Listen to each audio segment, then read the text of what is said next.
Les inondations représentent le premier risque naturel en France. Plus de 17 millions d'habitants vivent en zone potentiellement exposée. Sur ma circonscription, après janvier 2025, les habitants et habitantes du sud Ille-et-Vilaine sont encore une fois touchés par les inondations. Après la décrue, toutes mes pensées vont aux habitants sinistrés et à celles et ceux qui sont mobilisés pour les aider. Citoyens et citoyennes, bénévoles de la protection civile, élus locaux, je tiens à saluer leur engagement sans faille et la solidarité qui s'est mise en place pour faire face à cet événement climatique. Le GIEC explique que le réchauffement climatique augmente l'intensité des précipitations extrêmes car une atmosphère plus chaude contient davantage de vapeur d'eau, ce qui accroît le risque des crues soudaines et d'inondations. La multiplication des aléas climatiques doit donc nous alerter. Nous appelons à une politique ambitieuse de prévention des risques naturels. Et c'est bien inquiétant de devoir le rappeler encore en 2026. Alors, ce texte apporte certaines avancées en matière de prévention des inondations, sur l'organisation amont des territoires. Nous nous interrogeons cependant sur la limitation des études d'impact et des enquêtes publiques comme unique manière d'accélérer la préparation des territoires aux inondations. À côté de ça, il n'est question d'aucun renforcement global des financements pour la prévention des catastrophes naturelles. Dans le fond, la question qui se pose, c'est comment traiter en premier lieu les causes de la multiplication et de l'intensification des inondations. Je pense notamment à la préservation des espaces naturels agricoles et forestiers, à des actions de renaturation, désimperméabilisation, restauration des berges pour limiter les ruissellements et réduire l'exposition aux risques. Enfin, il y a un véritable angle mort dans ce texte. Que prévoyez-vous pour accompagner les collectivités une fois que les inondations ont touché les territoires ? La constitution d'une réserve d'ingénierie est un bon outil, mais aujourd'hui, quand une catastrophe survient, tous les agents publics territoriaux sont déjà mobilisés pour venir en aide à la population. Qu'est-ce que ce texte changera concrètement pour les communes touchées par une inondation ? J'ai pu échanger avec plusieurs élus locaux de ma circonscription. Ce qui les inquiète, ce sont les sujets pour lesquels ils ne trouvent pas de solution. Comment payer les heures supplémentaires des employés municipaux mobilisés sur la gestion des inondations avec des budgets toujours plus serrés ?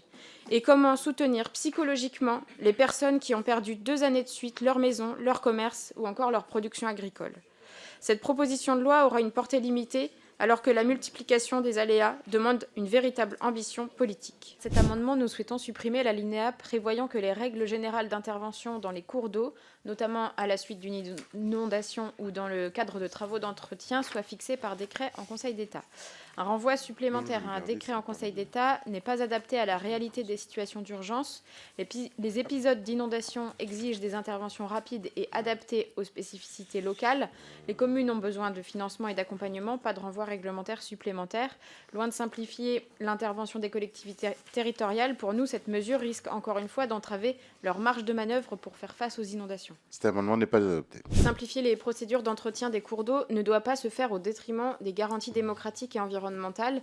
En effet, cet article étend de manière excessive les dispenses d'enquête publique et permet des interventions sur les cours d'eau et les berges sans contrôle effectif des populations et des autorités compétentes. Ces mesures réduisent la participation citoyenne et affaiblissent le rôle des collectivités locales et des associations dans la protection des milieux aquatiques.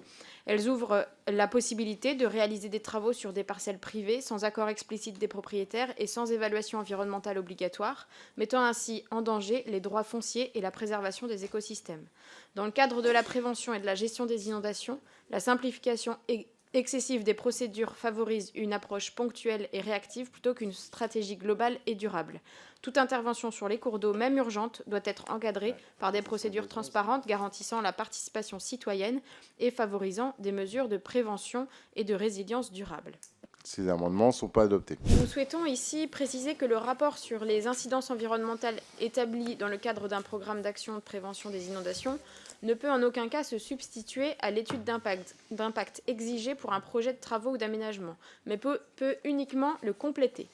Encore une fois, la logique de simplification ne doit pas conduire à affaiblir l'exigence d'une évaluation environnementale complète et adaptée à chaque projet.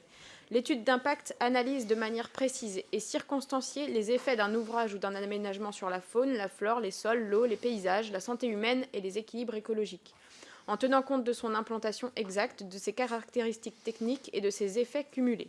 Le rapport sur les incidences environnementales d'un programme d'action est établi à une échelle globale et stratégique. Il porte sur un ensemble d'orientations ou d'actions potentielles dont les caractéristiques précises peuvent évoluer au moment de la mise en œuvre. La rapidité d'action ne doit pas se traduire par un recul des exigences environnementales. Le contenu et le niveau de détail de ces deux documents ne sont ni identiques ni interchangeables. Qui est contre?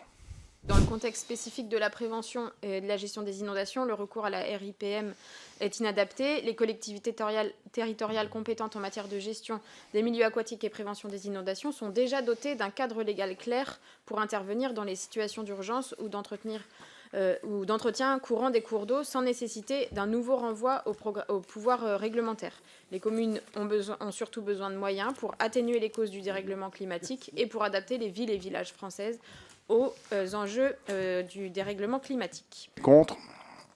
Ils ne sont pas adoptés. Il y a plusieurs amendements qui ont été adoptés et qui sont pour nous problématiques. Je reviens sur l'élargissement de la servitude d'utilité publique qui ne nous donne pas de garantie claire sur les travaux menés, sur l'accélération des procédures applicables aux expropriations, sur un amendement de réécriture de l'article 2 ter qui reconnaît a priori la raison impérative d'intérêt public majeur des actions pour la prévention des inondations. L'amendement 52 qui rehausse les délais de remise du rapport de simplification des PAPI à 2 ans. Sous couvert de simplification, eh bien, c'est l'environnement et la démocratie locale qui sont sacrifiés. Pour prévenir et gérer les inondations, on doit pouvoir mettre en place des mesures qui préservent l'environnement, qui renaturent, etc.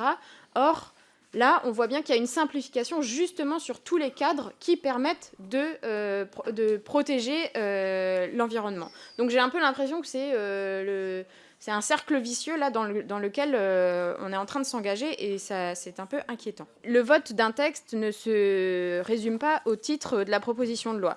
Et sur le fond législatif de cette proposition de loi, eh bien, nous sommes assez inquiets de plusieurs amendements qui ont été adoptés. C'est pourquoi nous demanderons par l'intermédiaire de Madame Panot, notre présidente de groupe, à ce qu'on puisse avoir une procédure ordinaire et donc à lever la plaque sur ce texte pour avoir un débat en hémicycle.